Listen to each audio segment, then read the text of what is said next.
bejo ya. Becik jebite. Allah ketara.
Bismillahirrahmanirrahim. Assalamualaikum warahmatullahi wabarakatuh. Jumpa lagi dengan WK channel YouTube Narji Wijaya. Teman-teman tetap terus semangat, jaga kalsia, dan jangan lupa selalu untuk cek niat. Alhamdulillahirrahmanirrahim. WK Family sampai hari ini senantiasa terus dalam keadaan sehat, bahagia, dan tidak kurang satu poin nikmat yang sangat luar biasa adalah sehat, teman-teman. Makanya ketika kita udah sehat harus disyukuri dengan melakukan apapun saja hal-hal yang bisa bermanfaat.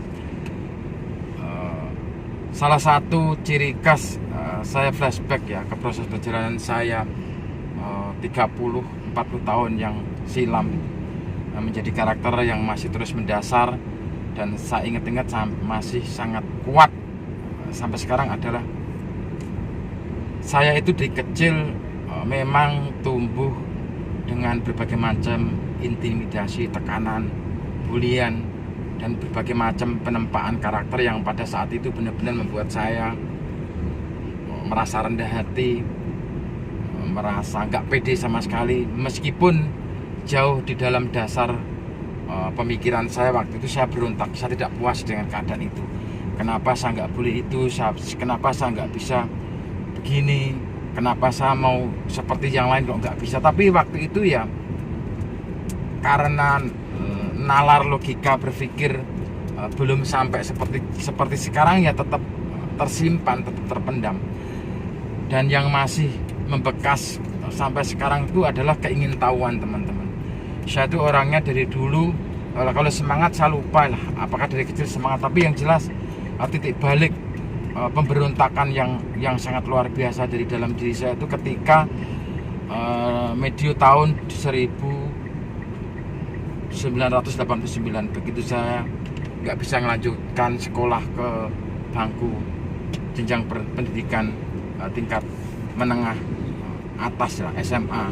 Saya nggak bisa sekolah, cuma lulus SMP, terpaksa dan sangat pahit sekali itu kenyataannya harus saya terima. Dan terpaksa pula harus saya jalani, jadi bisikin nama teman Mas Yanto kalau nggak salah. Gampang, sementara sekarang istirahat dulu 1 tahun. Nanti kalau udah punya rezeki, tahun depan baru sekolah lagi. Itulah yang pada akhirnya mengawali proses saya untuk merantau ke Bekasi lah, tepatnya ke Jakarta, ke Bekasi itu sekitar tahun 89. Dan yang masih saya ingat sampai sekarang itu saya orangnya itu semangat, selalu berkata bisa ketika diberi tantangan untuk melakukan hal apapun saja, dan nggak malu bertanya kepada ahlinya. Terus apa ya, pekerja keras itu jelas lah, karena kita punya kemauan, kita punya latar belakang yang banyak sekali kekurangan, itu harus saya tutupin sebisa mungkin. Saya harus rekap, saya harus jujur, saya harus teman itu ketika saya bergaul dengan berbagai macam komunitas di perantauan, mulai dari Bekasi, mulai dari di Anyer itu menjadi standar ya, yang alhamdulillah bertahan. Belum pernah punya kasus untuk masalah kejujuran dengan kawan-kawan sampai sekarang itu. Dan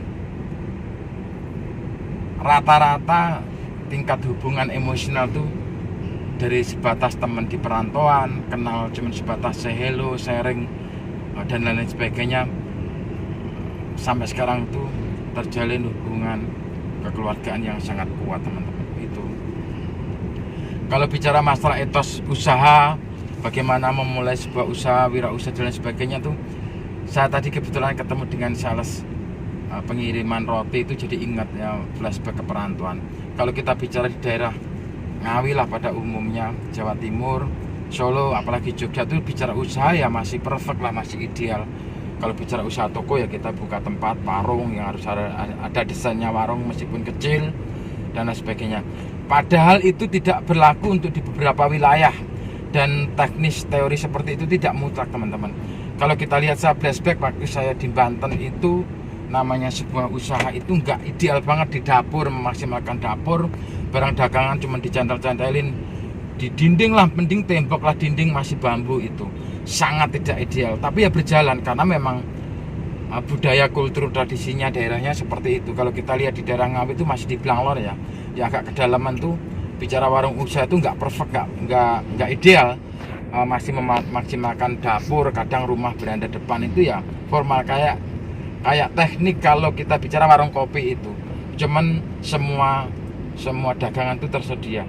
Sebenarnya kalau bicara usaha itu lebih kepada ada pembeli, ada barang yang mau dibeli, cuman sesimpel itu.